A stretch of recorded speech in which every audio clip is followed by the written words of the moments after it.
कौनो बिरहा गाई आपके देख के गाइला, आप सबको समझ के गाता हूं और कहीं भी कौनो बिरहा निकले।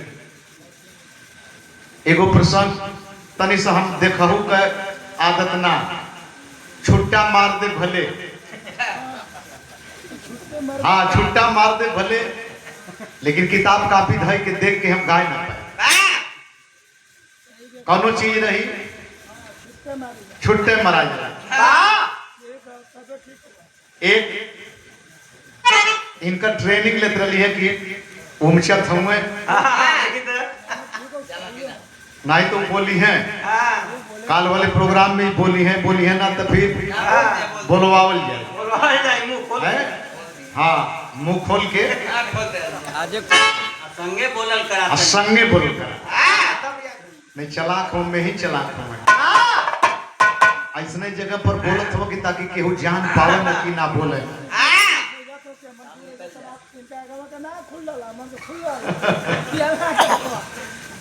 एक ऐसा प्रसंग, माँ बहनें भी हमारी बैठे हैं।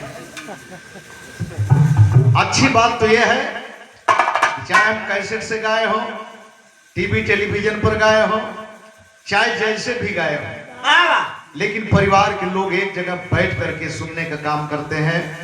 कोई ऐसी बात न होती है फगुआ गांव में तो हम हिचकी कहीं कहीं शब्द आ जाए ओके दूसरे रूप से ढाल के निकाल ले,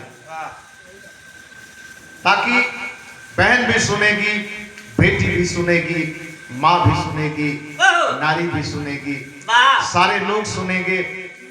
तो अपने ठे अलग स्वभाव। एक छोटा सा प्रसंग आप सबको देने जा रहे हैं और आप सबको देख करके प्रसंग देने जा रहे हैं। क्या बात है?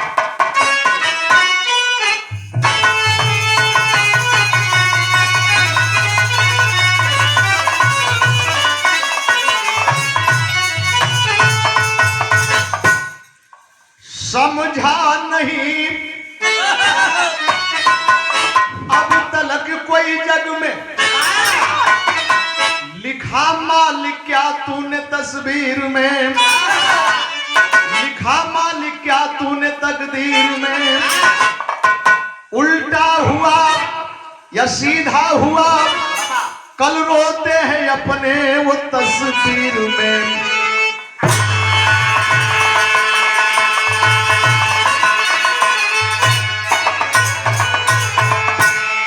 गम में बदल जाती खुशियां सभी, अर्श से फर्श पर आ गए रोते रोते, राम निवास यादों समझ में न आता, हो गया यारो क्या क्या से क्या होते होते।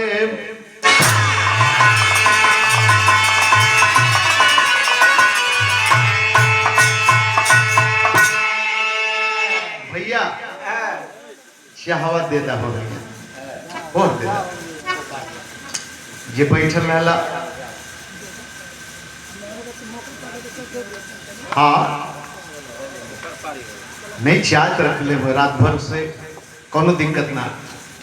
कहीं कहीं कहे के पर जाला बनौते लोग रह जाले, लेकिन यहाँ कहने से पहले उपलब्ध कर दिए।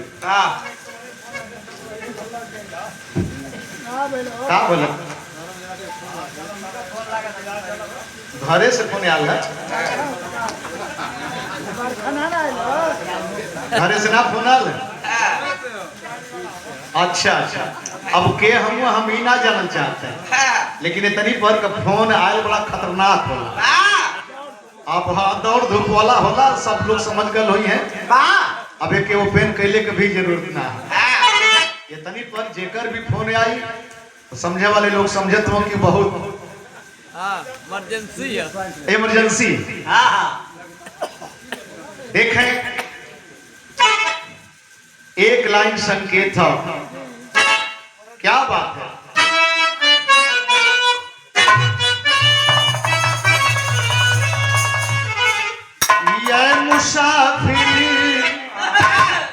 ये मुसाफिर भटकता है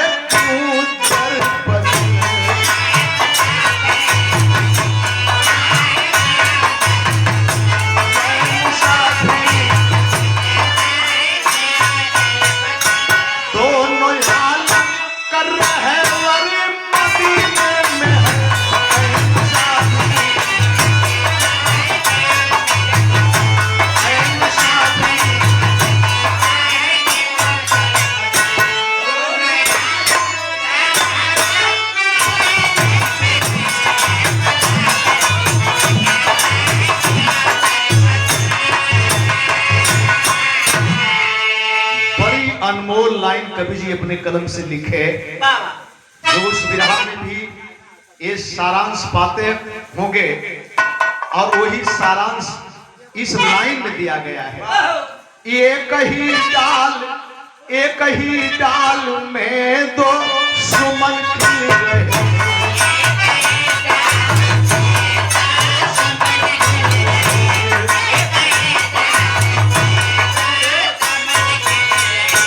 एक सौ चढ़ा एक शिव चढ़ा, एक ही डाल, एक ही डाल, एक सौ चढ़ा एक शिव,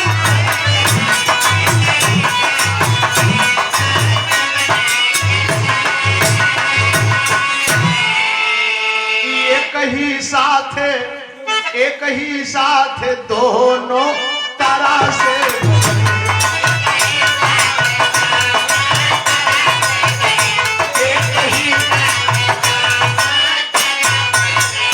एक नींव में पढ़ा एक पैरों चढ़ा, एक ही साथ, एक ही साथ,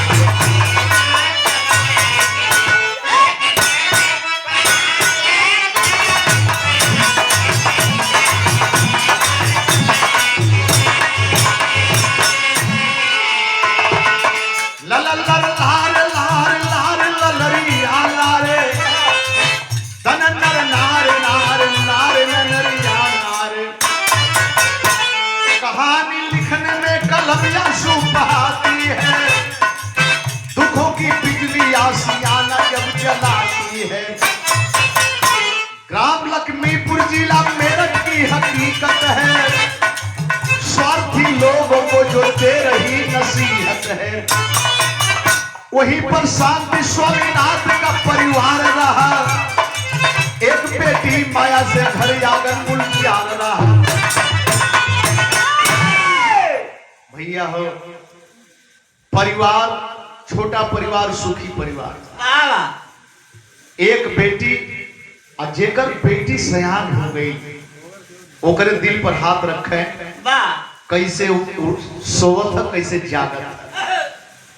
बिटिया जवान हो गई, बेटी बदे बाप घर बर बढ़िया ढूंढ लिए, आए के बताओ थोन कि हमारे बेटी के बढ़िया परिवार है, बड़ा सुखमय जिंदगी बीती। एकर बेटी भी कोने में कहीं आड़ में छुप के सुनत है हमारे परिवार के बात पापा बतावत हुए। कार्ड छपा गल, कार्ड मटा गल, 10 दिन शादी रह गई, तो उधर से खबर आती है 1 लाख रुपया, 1 लाख रुपया तत्काल में प्रेजेंट में पहुंचा दीजिए, वरना मेरी बारात नहीं जाएगी। अब आप सोचें, कार्ड छपा गल मटा गल, तबले कुछ बात ना, और शादी 10 दिन रह गई तब मांग हो गई। एक गोद में बेटा होले, वही गोद में बेटी होली। 4 भाई मतारी पैदा कैली, 4 बेटा मतारी पैदा कैली, 1 बहन।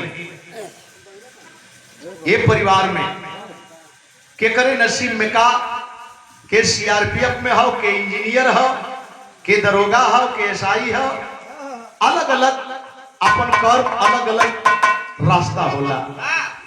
गौर करेंगे, जब खबर आई कि 1 लाख रुपया तत्काल भेज दीजिए, वरना मेरी बारात नहीं आएगी, दोनों प्राणी बेचैन हो गई है। संकेत हो तर्ज के,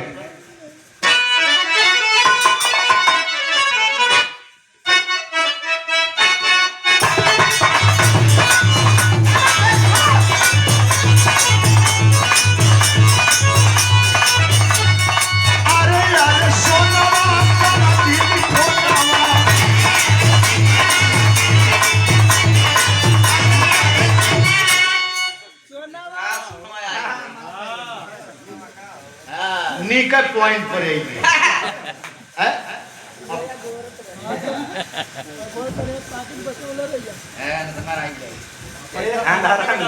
पहले में बतौर लेकिन बड़ी में ही नहीं लगी।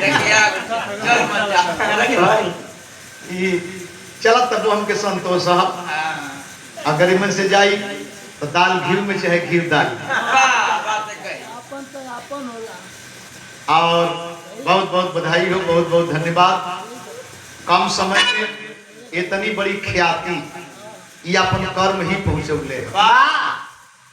आज तक तमाम रोज लेडीज निकलत थी, रोज नहीं तो पहले एक थे लड़की बंबई में उल्लासनगर में गीता ना ही उमा बैरागन दूसरा गीता निकली, वो बेचारी उधर रह गई। उमा बैरागन निकलल तो यही भटनी में प्रोग्राम रहे हमारे उधर गैरेज में पुलिस भटनी जंक्शन पर, हाँ रेलवे ग्राउंड में।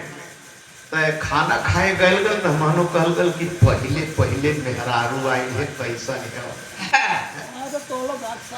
तो जब हम ताकि तो वो घुमा ले मुँह, जब वो ताकत हम घुमा ले। वो बेचारी बहुत बढ़िया गए, बहुत बढ़िया बड़ी लजाज लगाए। पहले पहले लेडीज और तब तक वो दूसरे जगह भाग गई। गीता त्यागी आ गया और गीता त्यागी आ गई। तब पहला प्रोग्राम टिकट के प्रोग्राम गोहना मोहम्मदाबाद, हाँ वही जन पहला टिकट के प्रोग्राम है। जनता इतना भइल हम कहनी कि अब से टिकटवा वाला कमवा बंद कर डालो। हाँ अब से बंद कर डालो तो उनको पूरा होगा। ये कुल बम्बई उम्बई में टिकट का गावल जाला। तो गीता त्यागी और वो इतना मेहनत की लड़की कि आज ये मध्य प्रदेश में पुरस्कार पाने का काम किया राज्यपाल के द्वारा। बहुत मेहनत किया। हाँ अब वही लड़की का मेहनत था कि रोज निकल जाती। अब केहू केहू पर रोक छेक ना कोनो प्रकार का, सब आजाद है। बाबा साहब के संविधान में सबकी आजादी है। और सबसे पहले तो औरतों के लिए बाबा साहब ने जानते हिंदू कोड बिल में रो करके निकले थे। अगर ये मामला पास नहीं होता तो न आप गा पाती, न माँ बहनें सुन पाती, न तो नंदलाल ही गा पाता। गौर करेंगे, बड़ा मेहनत कैल गए, मेहनत कैल गए, बिल्कुल उदास रह गए। हाँ हाँ बेचन भैया से गीता मिलल, कलश की नंदलाल भैया से प्रोग्राम हम कैसन गावल तो और तनी ई असिक मिजाज करल कहला या ही रे गीतवा फंस गईली रे गीतवा फंस गईली। कैसन भैया कहला के ओकरी को ताकि हे मत रात भर में एको बेर तकलू तो बतावत है कि जिंदगिया ले ले। वो हमके ई मीठा पॉइजन बतावे, कहे कि मीठा पॉइजन हो, हमान के ना छोड़ला तो के छोड़ी। वो पहले पहले काशी उस्ताद रहले, जोखन कवि जी रहले, तमाम लोग थे और बड़ा ढंग से प्रोग्राम बीतल।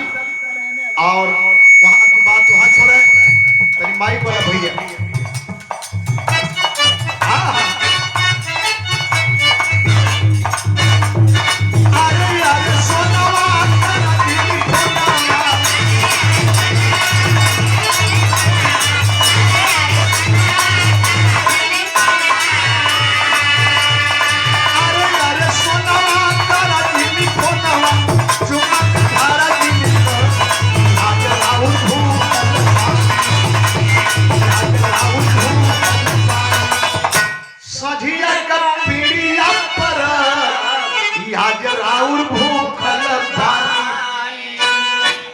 और पत्नी के बीच में कितना पवित्र रिश्ता है। पति परदेश हो दुल्हन घरे है, मोबाइल फोन पर बात होती है, वीडियो कॉलिंग बात होती है, और वही पर मन से दुआ जो बात चुम्मा दे दे। हाँ वही बाहर हमें दिल्ली पंजाब बंबई हमें दुल्हन घरे है, आप बतियाओ चुम्मा दे दे।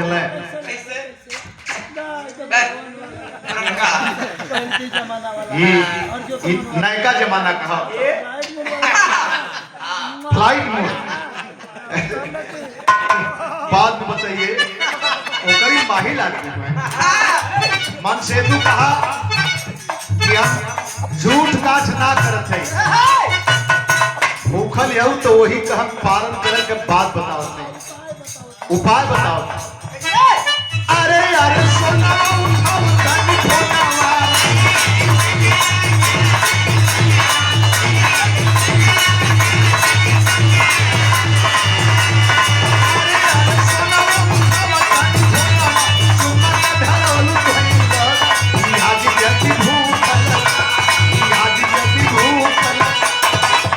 कन्ना खा के पी लिया रस यदि भूखल पानी। क्या प्रेम है कहे हम झूठ काट ना करत है तो के उपाय बताओ थई कन्ना काच होखे चाहे उबाल के हाँ हमेशा फायदा भी करी पारन कर लिया। क्या भाव है क्या भाव है लेकिन हेगेन का है रोवली पुजारी आप पर संग चलिया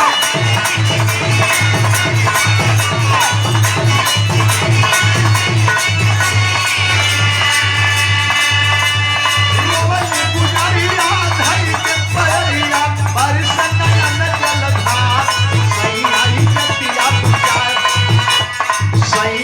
जतिया बचाला कोई नहीं लौक हमार सही आई जतिया बचाला।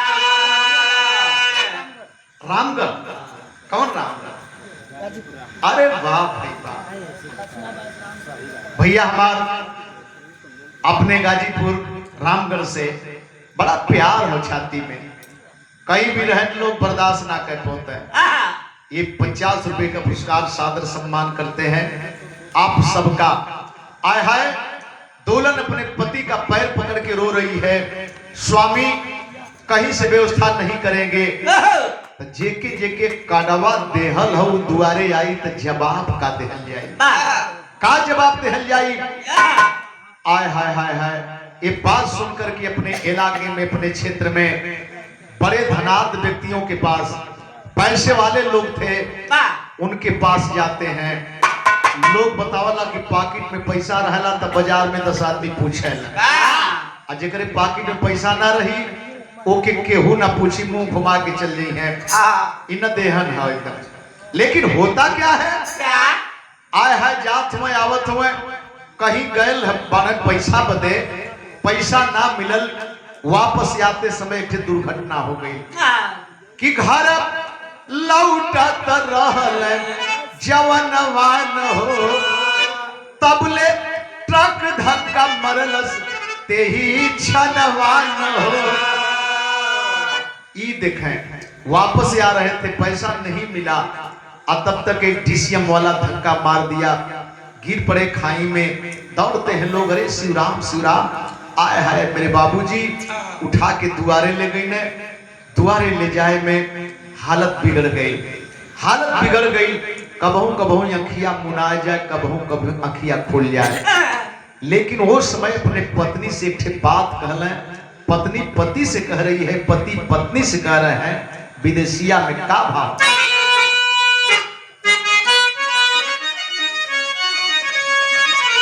बारिश नया नावा सपनवा टूटल चाहे कहे शांति अखिया की खोला हो सजना। स्वामीनाथ समझावे प्यारी धीर धर्म मानवा में विधना के हाथ होला जीवन या मारना। आय है आंख खुलल ई झोरत थी कि स्वामी बेटी एक तरफ बैठ के रोवत है स्वामी उपाय बतावा स्वामी उपाय बतावा। हाथवा पकड़ ले अब पकड़ के स्वामीनाथ देखे शांति से ठे बात कहले एक मंगानवा कहनवा बतो हरासी अरे टूटे मत दिहा बेटी माया का सपना घरवा दुआर पे दिहा अंगूठी हमार पे दिहा दे दिहा गरीबिया में जवन बा मांगना। बाबूजी हाँ हाँ पानी हवे है पानी है घरे जाते हैं लोगों अरे तो जही के हाँ सबही की जाए के हाँ पानी फरा आपके फरमाइश पर ई बिरहा गाओ क्योंकि आपकी सोच कही है तो आपका सम्मान जरूरी है। सम्मान न होता तो तमाम गवैया हो केहू के बुला के गवा ले होता है काहे कि नंदलाल रवि के सीमा सरगम के बुलाते हैं कहीं न कहीं प्रेम है प्यार है स्थान है दिल में। बहुत पहले बतौलन भैया आई तब कि गवौले रहल गल बगल भूला जाल जाला ढेर दिन हो जाला प्रोग्राम टिप टाप आज एक जनी कहत हो कि सुतल है फोन आयल है ब्लॉक से तो कल भी सुतल नहीं और जागत है तो बात करा कल कि यहू समय प्रोग्राम रोजे चलत था हम कहीं के रे एक का फसल काट के दूसर की फसल ना बोए तो फिर खायल का जाए। भैया हमार दीन दयाल धन्य है वो माँ धन्य है वो पिता इतना सुंदर नाव पहलवान नवो हमहन का सही ना रखा पाए दीन दयाल रखा तो बड़ी बुराई हो ऐसा बढ़िया नाम कैसे रख देना सर तब गुरहुआ लबरुआ झबरुआ खेदुआ पबरुआ जूता हाँ जूता चप्पल यह कुल नाम रखा है। अगर केहू सवालों करे काहे होते तो का जिए बदले तो गर रहे हाँ बढ़िया नाव रख देबा तो गरहिया दबा दे काम खत्म हो जाए। इतना डेरवाई के आज भी डेरवाने का काम कर रहे हैं लोग। आए है स्वामीनाथ अपने पत्नी का हाथ पकड़ ले काला की घर द्वार बिक जाए 2-4 बिस्सा जगह जमीन है बिक जाए एका दुथान घरवा में हमन का गहना गीठो हो इहो बेच दिया ये शांति लगत है कि अब हम पहुंचब ना लेकिन हमारे बेटी का बारात आवे की चाहिए कर विदाई हो जाए की चाहिए। दम टूट गई आए है इतने पर मर गई खबर गई जहां सदिया तय हो लोग आए बात तो कुछ और थी लेकिन बहाना मिल गया लड़की कुलच्छण यह भाव शादी ब्याह के बीच में किसी प्रकार की अनहोनी अप्रिय घटना घटती है तो केवल एक तरफ उंगली उठाते हैं लोग। बेटा पक्ष एकदम साफ बा लड़की पक्ष बुरा बा आए है कहे कि शादी नहीं होगी लड़की कुलच्छण है। शादी टूट गई और कफन दफन हुआ। मतारी जो है अपने पति के शोक में बेटी के शादी के टूटले के शोक में बीमार हो गई। दर दवाई बेटिया करा रही है लेकिन कोई फायदा नहीं हुआ। हॉस्पिटल में लेके जाती है जब सरकारी हॉस्पिटल में लेके जाती है डॉक्टर साहब चेकअप करके बोले बेटी 5,000 रुपया चाहिए तेरी मां बच जाएगी घबराने की बात नहीं है। मौका पर 5 रुपया ना हो तब 5,000 तो बहुत काफी है लेकिन होता क्या है तर्ज लगल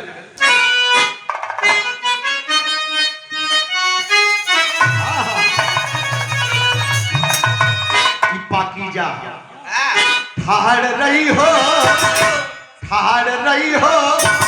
ओ बाके यार हो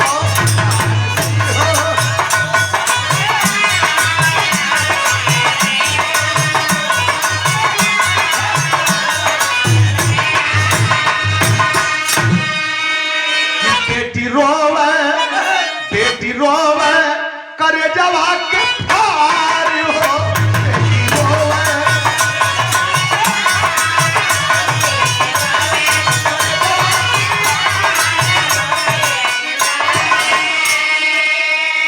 अरे माता को लेकर कहा आप जाओ पैसा नहीं कैसे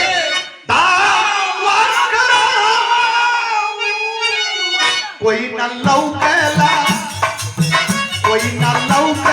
जग में हमार हो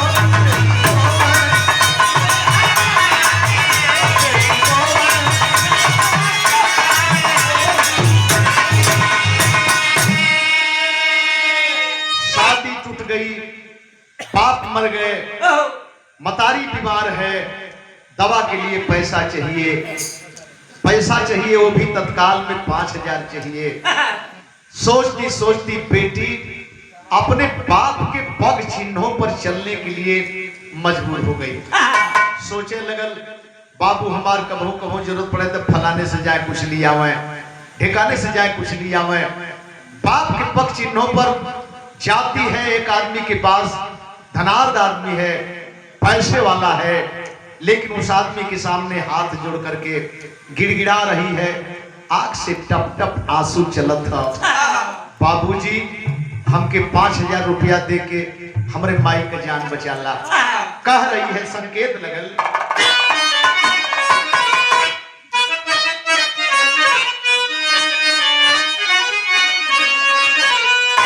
अरे सननान रतिया कर। परिवार में गार्जियन के रूप में आप साहब तरफ से 200 रुपए का पुरस्कार। यह कुल प्यार है, यह कुल गवावत है, स्नेह बा। और हम यह मनाइला कि सेवा करत ही अगर प्राणांत हो जाए, ये सबसे बड़ी खासियत, सबसे बड़ी उपाधि होगी।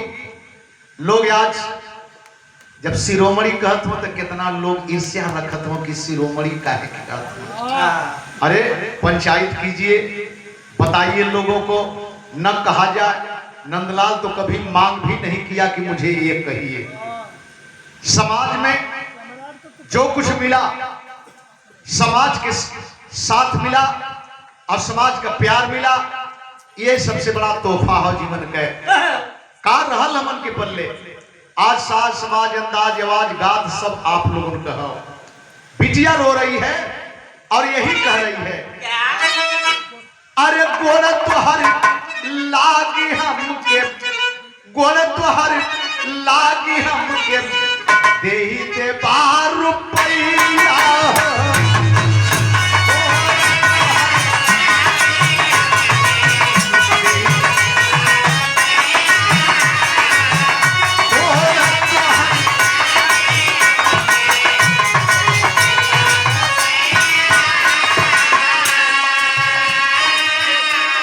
गोड़ तोहर लागी हमके, दे देबा रुपया हो।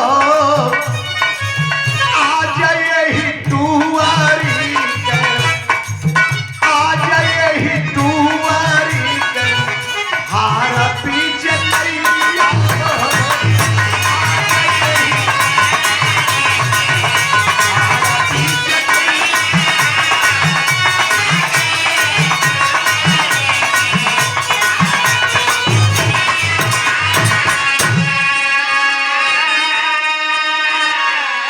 समय पर ध्यान दीजिएगा। रो रही है, गिड़गिड़ा रही है, बाबूजी कह रही है, टप टप टप टप आंसू आंखों से गिर रहे हैं। और जिसको बाबूजी कह रही है वो मधुर मधुर मुस्कान भर रहा है। एक बात कहता है, क्यों रोती है, क्यों रोती है माया? अरे पैसे के लिए रोती है, 5,000 नहीं 10,000 ले जा, और जरूरत पड़ेगी तो मैं देता रहूंगा। लेकिन तुम्हारे पास तो अजीब दौलत है रे, एक काम न कर, एक दिन मेरे साथ हम बिस्तर हो जा। एक बार बाबूजी कहती है और वो व्यक्ति कहता है, एक दिन मेरे साथ हम बिस्तर हो जा, जब जब पैसे की जरूरत पड़ेगी तब तक मैं देता रहूंगा। यहीं पर पड़ गई द्वंद में वह बाला, पड़ गई द्वंद में वह बाला, यदि अपना हुस्न गवाऊंगी मां तड़प तड़प। पड़ गई द्वंद में वह बाला, यदि अपना हुस्न बचाऊंगी मां तड़प तड़प मर जाएगी, ना दवा कराने पाऊंगी। फिर अपना ही सवाल करती है, ना अमर कोई आया जग में, जीवन मरण है खेल यहाँ, क्यों बेचूं अपनी अस्मत को, कल होना मुझे अकेले यहाँ। बाबू भी मर गई, माइयो मर जाई, हमरो समय आई हमहू मर जाई, तो काहे कि अपन आबरू बेची। लेकिन माता की ममता तड़प उठी, माता की ममता तड़प उठी, क्यों याद बनाती दूरी है, अरे पहले दबा कर माता की रे बेटी, चाहे जितनी मजबूरी है। देख है अपन ही आत्मा, सवाल का जवाब देते देते आखिरकार बेटी थक गई। और जब थक गई तो करती क्या है? बेचली जाती ठेकेदार की चिरैया हो, लेके रुपया आवत रहली, घरे मरल बाटी मैया हो।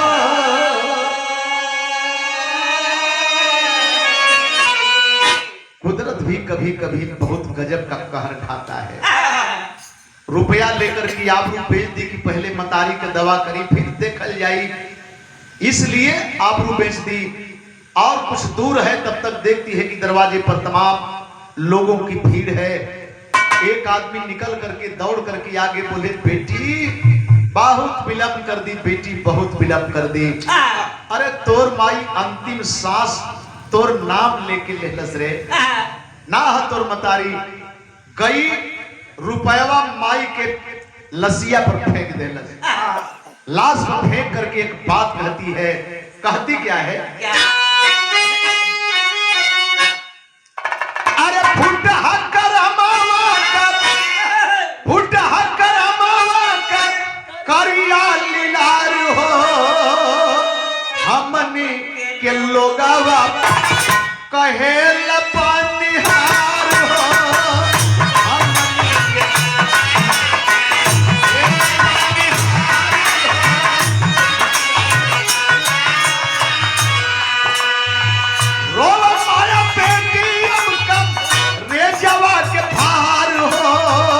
कवन चूक भैली हमसे विधना तोहार हो, कवन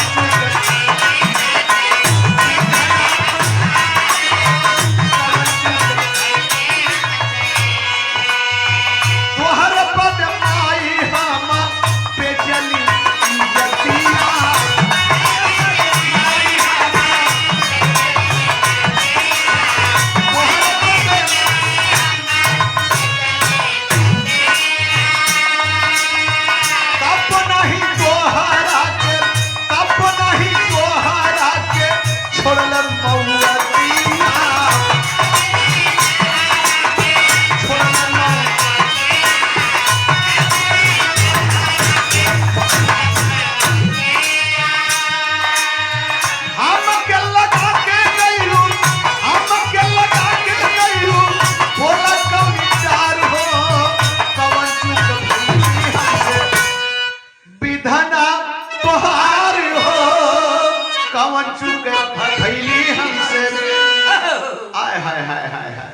रुपया फेंक करके गांव के लोग इकट्ठा है, मर्द मेहरारू सब ही हो, हाय हाय करत हो, और यही कह रही कि माई धानों गए धर्मों गए, अब तक कुल चल गए। आय हाय लाश का कफन दफन भैल, एक दिन 2 दिन 3 दिन बैठ करके अपने दरवाजे पर बेटी रो रही है, निराशा भरी है पूरे शरीर में। अब हम कहां जाएं? और तब तक एक अजनबी आया बगल में बैठा और बैठ करके रोने लगा, फूट फूट करके रोने लगा।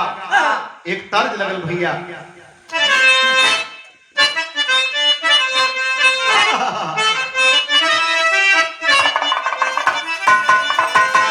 सीमा दुनिया कहे लेकिन आप कब हो, जबले हम हैं तबले बूढ़ कहे कर नाम मत लिया। हाँ अब तो जे छतियाला ओकरे संगे वो ढंग से, जे जवान बनला ओकरे ढंगे वो ढंग से।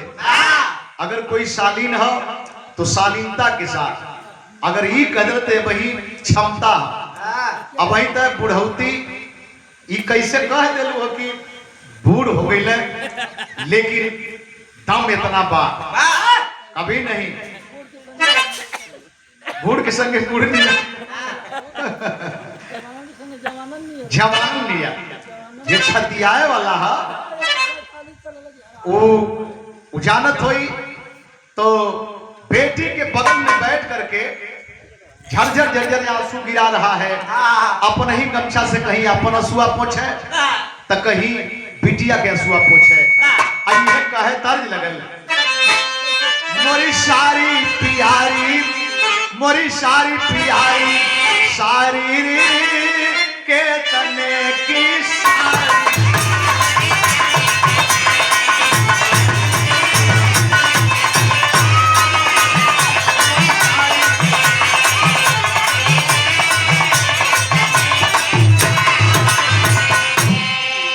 लेकिन एक बात कहा कैसे तोहर के धीरा जवाब कैसे तोहर के धीरा जवाब बधाई बेटी तोहर के बोलवल पर की मारी।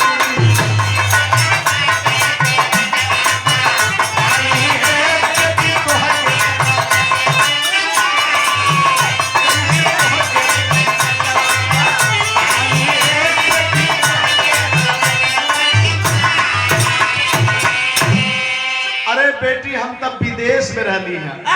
परसों रोज यही लगनी क्षेत्र का समाचार सुने लोगों के द्वारा। आज जब तोहरे घरे का हालात सुनली हम रोवे लगनी। हमार बड़की माई हमके बोला के कहलस के बेटा अगर ऐसन बात है तो जा लिया अब हम जानत का है। अरे बाबू का तोहरे हम पार्टी यार हो भैया हमार हूँ बड़का तहसीलदार हो।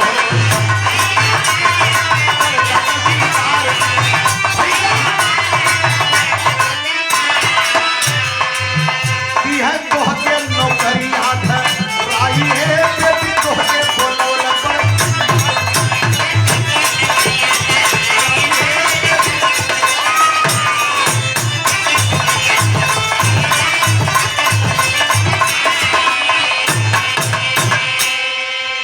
हम रोवे लगनी समाचार सुन के। हम तोहरे बाप का लंगोटिया यार है बेटी एक दूसरे के देखे बिना हम चैन ना पावल जा। हम कुछ दिन से विदेश में ही भैया यहाँ कल परसों पता चलल कि दोनों प्राणी मर गई।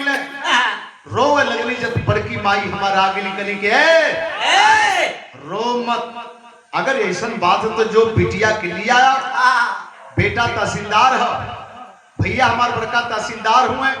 ये हमार माई कलश की कोनो कही के जगह दिवा देवे 2 रोटी के जगह बन जाई तो हाथ पकड़ा वाला की पकड़ ले। तू चला हमारे साथ चला। आए हाय मेरे दोस्त इस भाव में आकर के बेटी चल देती है। लेकिन गई कहां पर? अरे कोठवा बेच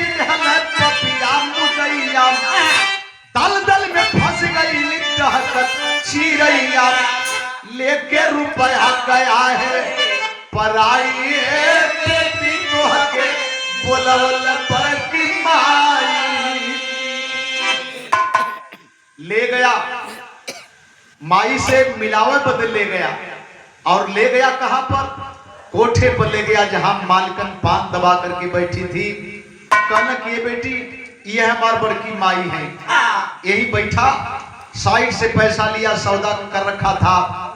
और जब 5 बजे लगल तो कहा कि ये बेटी लगत कि भैया आज कुछ लेट समय में है तो का दिक्कत है तनी सा हम बाजार घूम लें तब ले साहबो आ जाए। लेकिन बड़ी देरी होखे लगल 5 से 6 बजल 6 से जब आगे बढ़े लगल बेटी का धड़कन बढ़े लगल। बुढ़िया से पूछती है कि माई चचा गईले वो न और तहसीलदार बाबूजी वो बहिना आइले। बुढ़िया हंसे लगल लेकिन ओकरे मुंह से निकल गल के रे बेटी ई तहसीलदार का घर ना है। ए जैन हरदम तहसीलदार थानेदार चौकीदार आवल और ई कोठा हो बेटी कोठा हो। आज जब कोठा का नाम सुनलस पैर पकड़ के भोकर के रहो लगल कलश की माई हमार जौन बचल है तवन बचाला। एक बार पत्थर पर पसीना आ गया। आज जब इस बात को सुनी कलश की बेटी आज पहली बार है कि तय हमके माई कहली, उतना जल्दी में हम तो के बेटी कह देली। एक बात बताई, तोर आबरू बचा ले, लेकिन बड़ा पैसा दे दिले है रे, बड़ा पैसा दे दिले है। वो पैसा हमार आई कैसे? तो के एक काम करे के पड़ी, नाचे की पड़ी, हरता क्या न करता। देखे तहसीलदारों का पता ना और चाचा का भी पता ना, मेरे दोस्त पैर में आखिरकार घुघरू बधाई गए। और जब घुघरू बधा गए तो बिरहा में कवि जी भाव रखलन,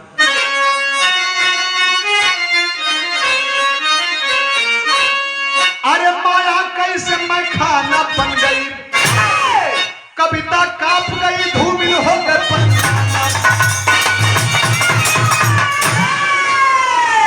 हाय हाय हाय हाय हाय। आज पांव में घुघरू बधा गए, पांव में घुघरू बधा गल तो एक गीत लग गई।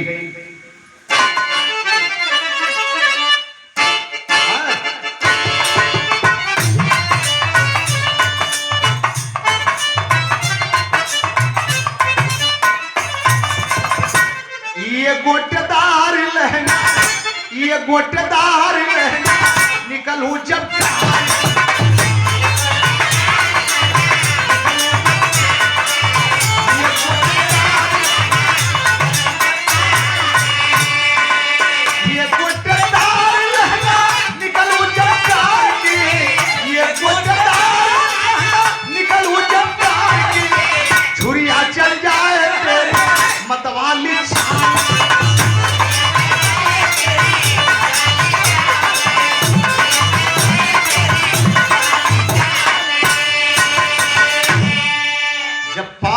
घुघरू पर बना गए, पाँव में घुघरू बाजे, पाँव में घुघरू बाजे, हल्ला बाजार में।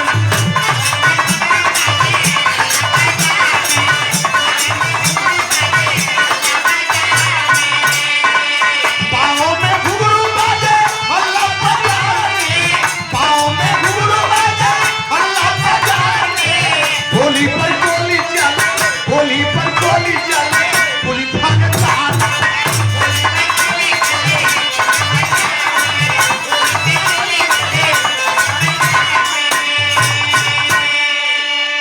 अब एक से एक लोग मुजरा सुने बदे, देखे बदे आवे।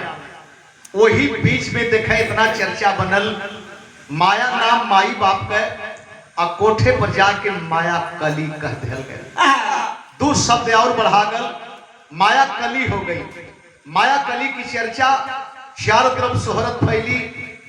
जौने गांव कऊ लड़की बा, लक्ष्मीपुर का शादी रानीपुर में तय भई।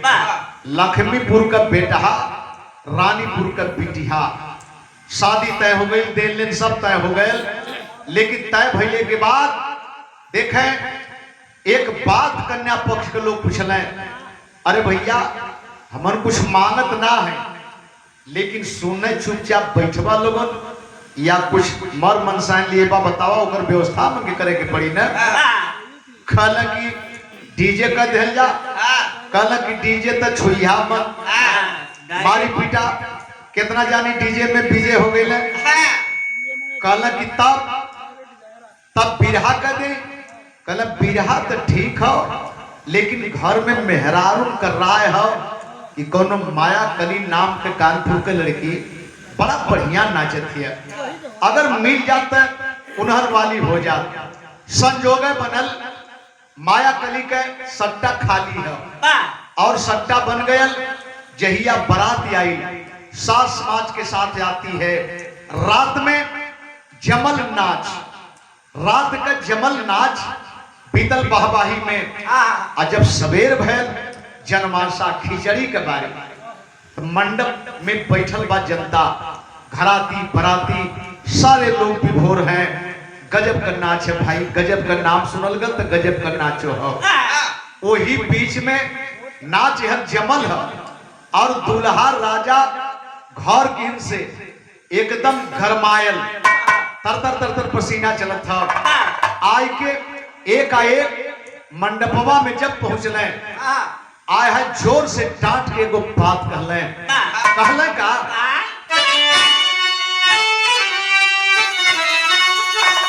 अरे हमारे पैजेब राज हीरो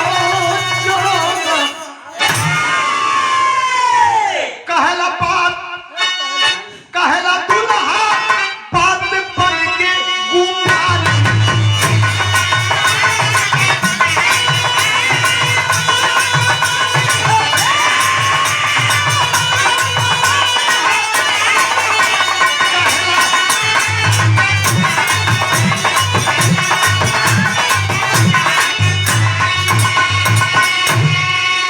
अरे बंद करो नाच हमार बात ले बुमाई कहला दुल्हा राज बन के गुमान डांट के जोर से गलस की नाच बनकर पैसा कितना चाहिए आओ मैं देता हूं चली जा हमारे बारात के लोग ड्राइवर कहा है अपनी अपनी गाड़ी तैयार करें 1 मिनट हमारी बारात यहां नहीं रुकेगी एक अपने जगह पर मंच पर खड़ा होकर टकर टकर दूल्हे राजा को मुंह देखत दिया बारात के लोग खरात के लोग कहल कि ये भाई ये दूल्हा साहेब इतना बिगड़ल काहे के हुए पूछ देलस बाबूजी काहे बदे नचिया बन कर आओ तारा तू जानकर क्या करेगी पैसे की बात थी द्वार पूजा से पहले देने की बात थी द्वार पूजा भी हो गया मंडप में सिंदूरदान से पहले बात हुई थी सिंदूरदान भी हो गया अब खिचड़ी खैले के बाद ये सब अपमानित कर रहे हैं आज जब बात सुलस कि रुपया के चलते शादी टूटे जाती है माया है कितना चाहिए रुपया बिंदु के भाग बनावा न भैया कलश की बाबूजी कितना रुपया चाहिए तुमके सिंदूरदान पड़ गए सिंदूरदान तो ना रे होबो करे फोन करो हो कोबर घर में लोड़ा वाला देखा फोन करो